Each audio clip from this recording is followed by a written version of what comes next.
बता रहा हूं।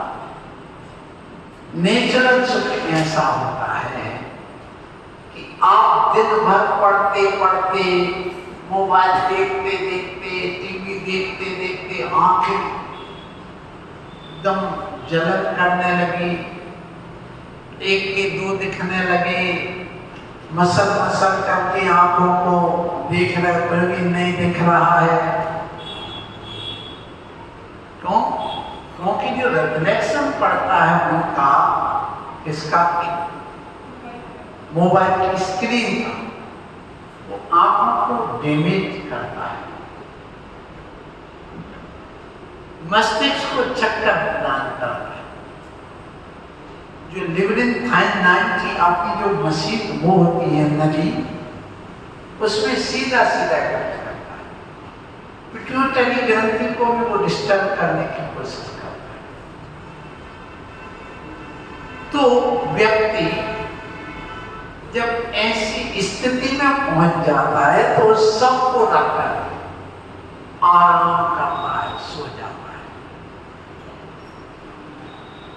और सोते समय जो उसको आनंद आ रहा है, थकान निकल गई है और सुबह है सुबह है।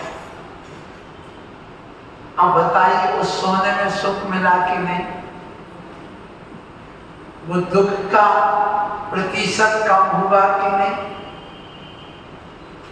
मतलब ये हुआ, इंद्रिय सुख भोगने के बाद में दुख नियम से आता है। नियम, आपने भोजन किया, अब उड़द की दाल के आपने इडली डोसे बनाए और खा लिया, ऊपर से दूध पी लिया। पीते समय तो अच्छा लगा, लेकिन अब पेट में तकलीफ, तो सुख के बाद क्या मिला? दुख। आपने मोबाइल देखा, देखते गए देखते आंखें थक गई, उसका फल क्या मिला? दुख। शादी की, शादी करने के बाद गर्भवती हो गई, अब 9 महीने तक दुख भोग रही है, तो सुख मिलने के बाद, सुख के बाद उसका फल क्या मिला? दुख। फिर भोगते भोगते शरीर एकदम थकने लगा, बीमार पड़ गया, खूब खा लिया, उसको ले चले, खूब खाए, डायबिटीज हो गई, तो क्या मिला सुख के बाद? तो इंद्रिय सांसारिक सुख की विशेषता ये है कि वह सुख के बाद नियम से दुख लाती है, इसलिए उसको वास्तविक सुख नहीं कहा। और दूसरा कारण ये है कि वह सुख क्षणिक होता है।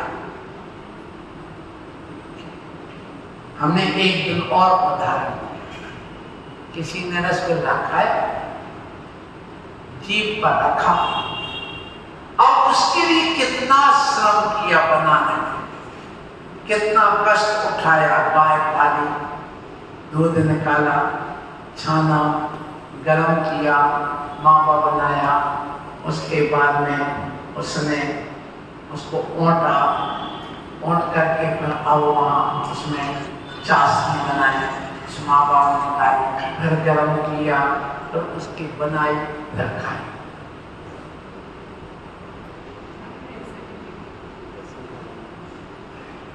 अब वो जो सुख है जीव पर रखा, कितनी देर के लिए सुख मिला? 1 मिनट, 2 मिनट, 3 मिनट, उसके बाद मुंह में चबाया और कहां चला गया? पेट में, अब मर गया। जितनी देर मुख में रहा, जीभ पर स्वाद लिया, उतनी क्षणिक के लिए तुमने कितना श्रम किया, बताइए।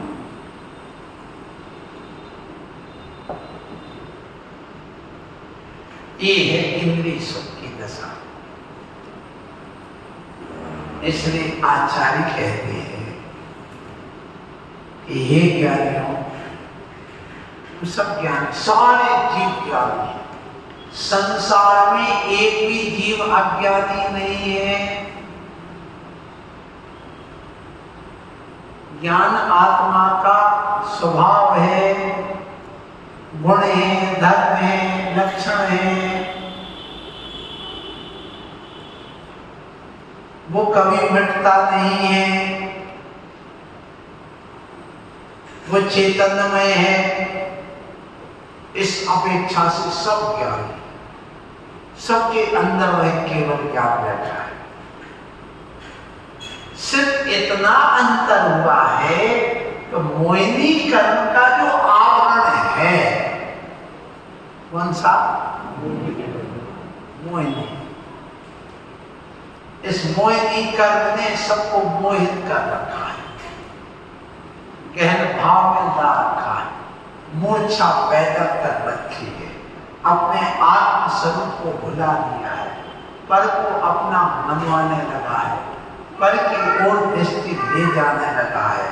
नहीं मानता है तो मिथ्या और आ जाए उस मोहिनी का, तो मरने को मारने के लिए तैयार हो जाता है। और बदले की भावना, ईर्षा की भावना उसके अंदर बलवती हो जाती है।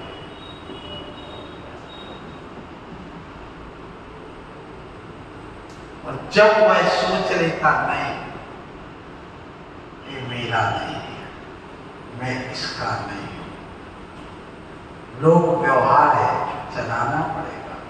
हम कहां से आए, ये कहां से आए, दोनों पक्षी जैसा संयोग हुआ है, एक दिन जाना है। इस जीवन के अंत में तो जाना ही पड़ेगा। शादी साथ होती है पर मौत साथ साथ नहीं। प्रदीप भैया सुनाई दिया? शादी साथ साथ हुई एक ही वक्त, और मौत उसका ठेका है कि साथ साथ होगी।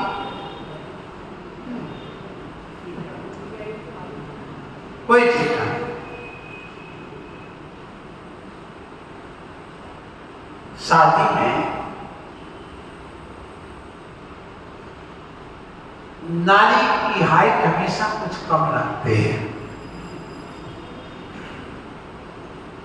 जब लड़के को ढूंढते हैं शादी में, तो शायद कोई पेयर ऐसा हो जिसकी पत्नी लंबाई में अधिक हो और उम्र में भी कम रखते हैं। क्यों रखते हैं बताओ? मुंबई वाले ये माना कि मेरा क्या पुरुष प्रधान जो अपना समाज है। बस सही समझा। क्या कहा? पुरुष प्रधान समाज है। पुरुष अपना अधिकार जमाना चाहता है, तो वो बड़ा बना रहना चाहता है। किससे? स्त्री से, नारी से। तो वह हाइट में और उम्र में बड़ा बना रहता है, और जब हाइट और उम्र में बड़ा होता है, शिक्षा और धन में भी बड़ा होता है, ज्ञान और श्रम में भी बड़ा होता है, तो घर में सामंजस्य बना रहता है। अहम नहीं कर रहा है।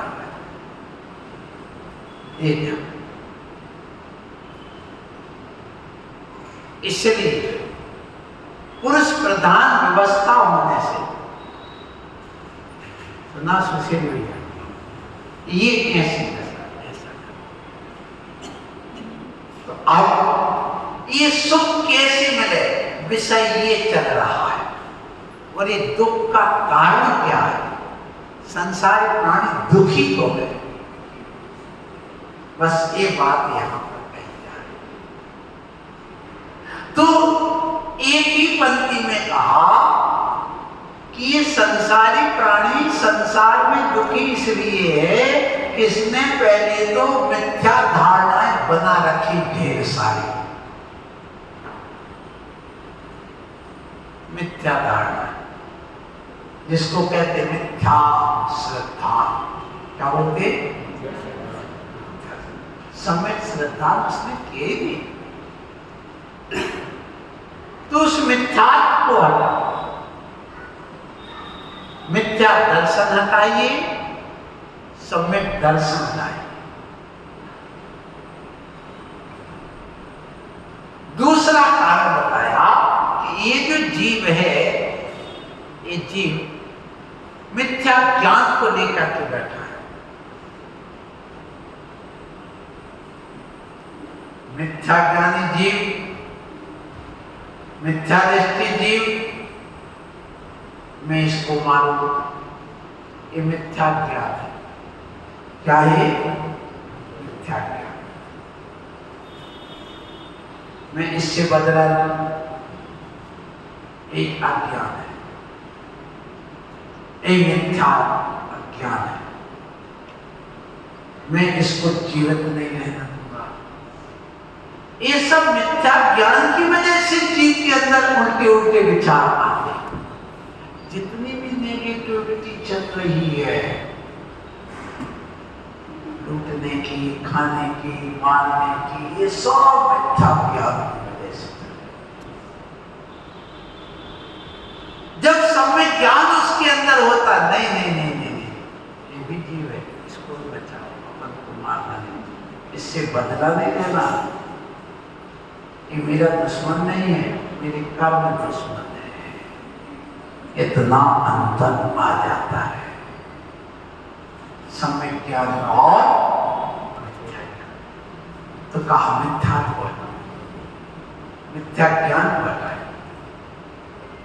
फिर जब उसके अंदर ऐसी ज्ञान की परिणति आती है, विचारों की परिणति आती है, तो फिर वैसी क्रिया भी करने लगता है, तो उसका नाम है मिथ्याचार। अब वो तो दुखी होगा। ये बताओ, एक चोर है, डाकू है, और डाकू पहुंचा एक संत के पास,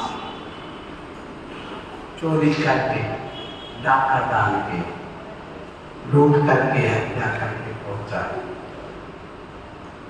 और कहता हमारी किस्मत क्या है, बताओ भविष्य क्या होगा। अब आप ही बताओ, एक चोर का, डकैत का भविष्य जेल होगा? आदमी तो यहां किसी से भविष्य तो पूछने की जरूरत ही नहीं, सब होगा। तो ये जेल होगी, निश्चित बात है। और ये कि यदि ईमानदार व्यक्ति है, समझदार है, न्याय नीति से कर रहा है, उसका भविष्य क्या होगा? सम्मान, प्रतिष्ठा, विश्वास। लोग उस पर श्रद्धा करेंगे, विश्वास करेंगे, उसको देवता की तरह आदर्श मानेंगे। तो सीधी सी बात हो गई कि मिथ्या चारित्र हमें दुख देता है, विश्वास को कम कर देता है, ज्ञान को उल्टा बना देता है, और सम्यक चारित्र हमारे लिए विश्वास दिला देता है। तो यहाँ पर ये जो उल्टी धारणा, विपरीत धारणा एक स्वाभाविक होती है और एक जबरदस्ती थोप करके बनवाई जाती है। जैसे हमने उदाहरण दिया था, याद होगा, एक पंडित जी का। पंडित जी कथा पहुंच के आए। देखो, मिथ्या श्रद्धा, गीत मिथ्या कैसे पैदा किया जाता है। एक गाय के बछड़ी दाम ठग मिल गए और कहते हैं, ये बकरी कहां से लाए? कहना, पंडित जी कब से तो मुसलमान की कथा पहुंचने लगे? जी कह रहे क्या है ये, क्या है ये, बछड़ी है, लेकिन सामने वाला क्या कह रहा है, बकरी का मेमना है। आगे बढ़े, भड़बड़ लगे, अरे पंडित जी दारू पी रखे क्या, क्यों ये मेमना कहाँ ले जाओ, जबकि दिख रहा है क्या है, गाय का। फिर आगे बढ़े,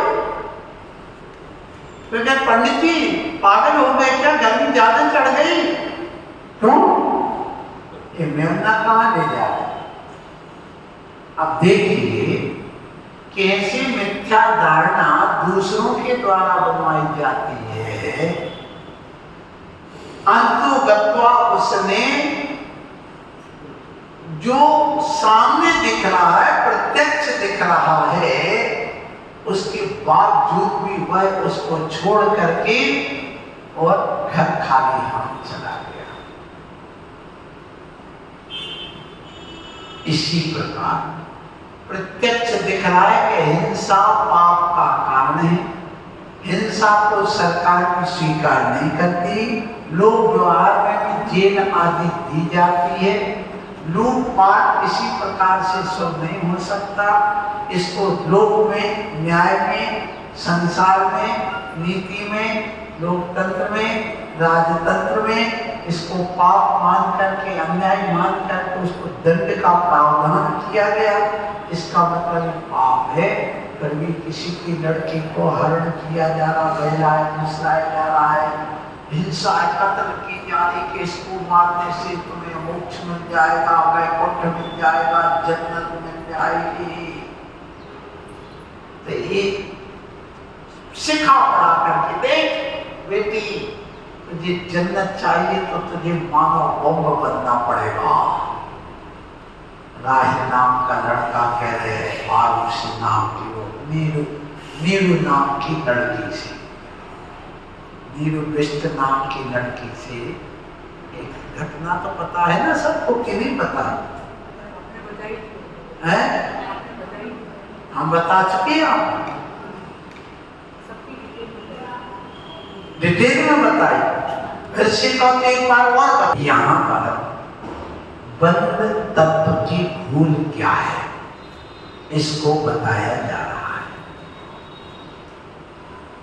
कर्म 148 होते हैं सब मिला करके, ज्ञानावरण के 5, दर्शनावरण के 9, वेदनी के 2, मोहिनी के 28, फिर मोहिनी अंतराय के 5, आयु के 4, नामकरण के 93 और अंत में कौन सा है, गोत्र कर्म के 2। कुल मिलाकर के 148 कर्म हो गए। इनमें जो पुण्य कर्म है और इनमें पाप कर्म है, तो पुण्य कर्म तो है 68, कितने 68 माने 68 तो है पुण्य कर्म, और 100 कर्म है पाप कर्म। 68 और 100 कितना हुआ, 168। वो कर्म कितने हैं, 148। तो 20 कहां से बढ़ गए, सुनो, 20 कर्म ऐसे बढ़े हैं कि जो रस, गंध, स्पर्श, वर्ण, ये 20 होते हैं। कितने होते हैं, स्पर्श 8, रस 5, गंध 2 और वर्ण 5, तो कुल कितने होगा 20। ये 20 कर्म ऐसे हैं कि जब पुण्य की संगति में जाते तो पुण्य रूप हो जाते हैं, और पाप की संगति में जाते तो ये निर्दलीय हैं, जो कर है कहीं भी घट हो जाते। तो इनको पुण्य के साथ भी गिना गया और पाप के साथ भी गिना गया। यदि 68 पुण्य कर्म में से 20 टर्म निकाल दिए जाए तो कितने बचेंगे? 48 को निकाल। और 100 में से 20 निकाल दिया जाए तो 80। तो मूलतः पाप कर्म 80 और पुण्य कर्म 48। अब 80 पाप कर्म में घातीय कर्म की 47 प्रकृतियां सब पाप कर्म है। तो यहां पर कह रहे हैं कि जीव शुभ कर्म में तो राग करता है, शुभ कर्म का फल मिले ऐसा राग करता है, और अशुभ कर्म का मुझे फल ना मिले ऐसी आरती करता है। तो शुभ कर्म के बंद के फल में सुनना, यहाँ बहुत गजब की बात है, जो कोई भी साधु कोई भी श्रावक इस बात को नहीं समझ पा रहा। पंडित जी ने एक शब्द ऐसा डाला है जिसमें पूरा रहस्य भरा हुआ है। क्या रहस्य भरा है?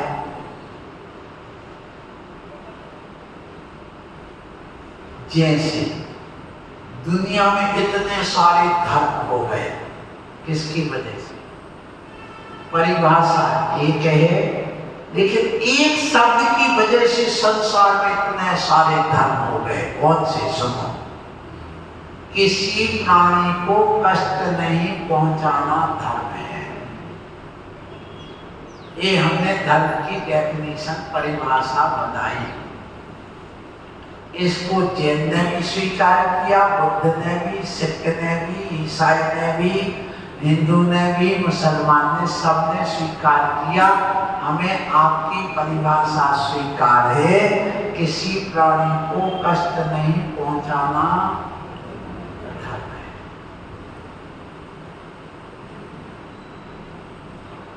तो ये परिभाषा एक हो करके भी इतने सारे धर्म क्यों बन गए, मत मतांतर क्यों बन गए? इस परिभाषा में एक शब्द ऐसा है जिसने इतने सारे धर्म बना दिए। कौन सा है वो शब्द? बताओ।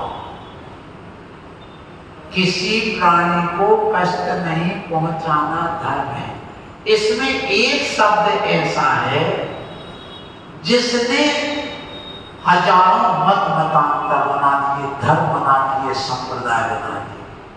वो शब्द है किसी। कौन सा शब्द? किसी शब्द ने इतने सारे मत बना दिए। कैसे? तुम्हारा बेटा है, बाहर खेलने गया गार्डन में, और वहां पर किसी बच्चे ने उसको थप्पड़ मार दिया। आपने कहा ध्यान रखना, किसी ने भी मेरे बच्चे को यदि हाथ लगाया तो अच्छा नहीं होगा, तो रह नहीं पाओगे। अभी किसी शब्द कहां तक है? उस गार्डन तक, समझ गया ना? उस सोसाइटी तक। अब दूसरा, 4 बेटे हैं, पिताजी हैं। अब एक भाई जल्दी जल्दी में था, उसके पास गाड़ी खराब हो गई थी, तो बड़े भाई की या छोटे भाई की लेके गया। अब उसको भी जाना था, तो उसने कहा ध्यान रखना, किसी ने भी मेरी गाड़ी को हाथ उठाया तो ठीक नहीं होगा। तो अभी किसी कहां तक है? घर तक। पर उसी बच्चे को मोहल्ले में खेल रहा था तो कहां तक हो गया? मोहल्ले। अब आपने अपने मोहल्ले की टीम बनाई और वो टीम भेजी कहां? सहायता खेलने। अब वहां दोनों टीम में झगड़ा हो गया। अब एक कहता ध्यान रखना, किसी ने भी यदि मेरे इस खिलाड़ी को आंख उठा के देखी तो आंख खोल दे। अब किसी कहां तक हो गया? पहले घर तक था, फिर सोसाइटी तक था, अब कहां तक चला गया? शहर तक। अब पूरे शहर की टीम बन गई और जाकर कानपुर में खेलने लगी। अब उसमें पहुंचा, उसने एक ने बॉल मारी तो उसके सिर पे लग गई, झगड़ा हो गया। ध्यान रखना, हाथ तोड़ के रख दूंगा यदि किसी ने भी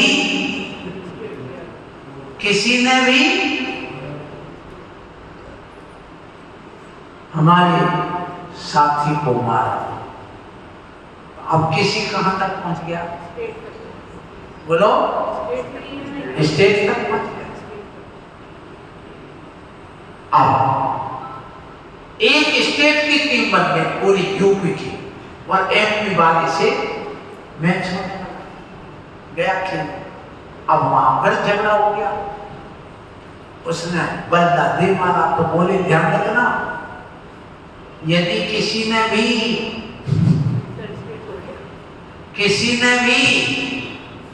बल्ला मारा तो बंदूक मारूंगा। अब किसी कहां तक चला गया? एक स्टेट से अब किसी का दायरा बढ़ता जा रहा है। अब पूरे इंडिया की टीम बन गई और जाके ऑस्ट्रेलिया की टीम से खेलने लगी। अब वहां पर कोई तनातनी हो गई, व्यंग्यवादी हो गई। अब उसने कहा ध्यान रखना, यदि किसी ने कुछ कहा तो बम्बे से उड़ा देंगे। अब किसी कहां तक पहुंच गया? एक देश से। तो किसी का दायरा कितना बड़ा हो गया घर से? बस इसी प्रकार से किसी प्राणी को कष्ट नहीं पहुंचाना धर्म है। तो किसी ने क्या किया? अपनी कौम तक ले लिया। कहां तक लिया? अपनी कौम को कष्ट नहीं होना चाहिए, बाकी काफिर मार डालो। इसलिए किसी में इतना नहीं रह गया। बकरी को मारो, बलि चढ़ा दो, अपना बेटा बचा ना, इसलिए इसको बलि चढ़ा दो। अब किसी कहां तक बचा मार? एक कौम तक। इसलिए एक धर्म अलग है। दूसरा क्या था? देखो, किसी का अर्थ मानव मात्र को बचने दो, बाकी गाय भेड़ मकड़ी उनको कत्ल खाने भेज दो। ये बुढ़े और हमारे काम के नहीं। सांप है हमारा दुश्मन है, उसको मारो, दुश्मन को मारो। किसको मारो? जो हमारा दुश्मन है। सांप दुश्मन है, मार डालो। बिच्छू दुश्मन है, मार डालो। शेर दुश्मन है, मार डालो। तुम्हारा आदमी दुश्मन है, उसको मार डालो। तो वो एक कौम अलग कर गए, एक धर्म अलग कर गए। तो एक कहता समझो, जितने भी चलने फिरने वाले जीव है इनको मत मारो। पेड़ पौधे वनस्पति आदि को खा पी लो, मारो काटो, सब करो। उन्होंने जहां तक किसी में वहां तक ले लिया। किसी का उन्होंने चलने फिरने तक प्राणी को लिया, इनको कष्ट नहीं पहुंचाना धर्म है। और वो एक धर्म अलग बन गया। फिर इसके बाद में कहा देखो, किसी का जिसमें प्राण है, किसी का किसी भी प्राणी को कष्ट नहीं पहुंचाना, वो धर्म अलग बन गया। वो है जैन धर्म। इस जैन धर्म में सारे धर्म आकर के समा जाते हैं, इसलिए सबसे प्रधान धर्म है जैन धर्म। इससे बड़ा कोई धर्म नहीं, क्योंकि इसने पूरे प्राणी मात्र को अपने में समा लिया। तो किसी प्राणी को कष्ट नहीं पहुंचाना धर्म है। तो यहाँ पर एक शब्द ऐसा पड़ा हुआ है, कौन सा? फल शब्द। कौन सा? शुभ अशुभ के बंध, फल मझार। क्या लिखा? मतलब शुभ बंध का जो फल मिल रहा है पूर्ण रूप में, उसमें राग मत करो, और जो पाप कर्म का बंध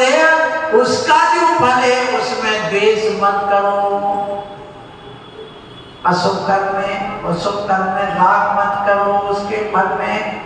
मतलब यदि तुमने पुण्य बांधा है, ये नहीं कह रहे कि तुम पुण्य के बंदियों क्रियाओं को छोड़ दो, भगवान के पूजा अभिषेक को, ये नहीं लिखा है। ये ध्यान, यहाँ क्या लिखा है? शुभ अशुभ बंध के फल बंधा। तो ये फल शब्द है, इसमें बहुत बड़ा रहस्य छुपा हुआ है। समय हो गया है, इसलिए इसको हम आज नहीं कल करेंगे, और एक बंध तत्व के विपरीत सिद्धांत को कल कहेंगे। बोलो महा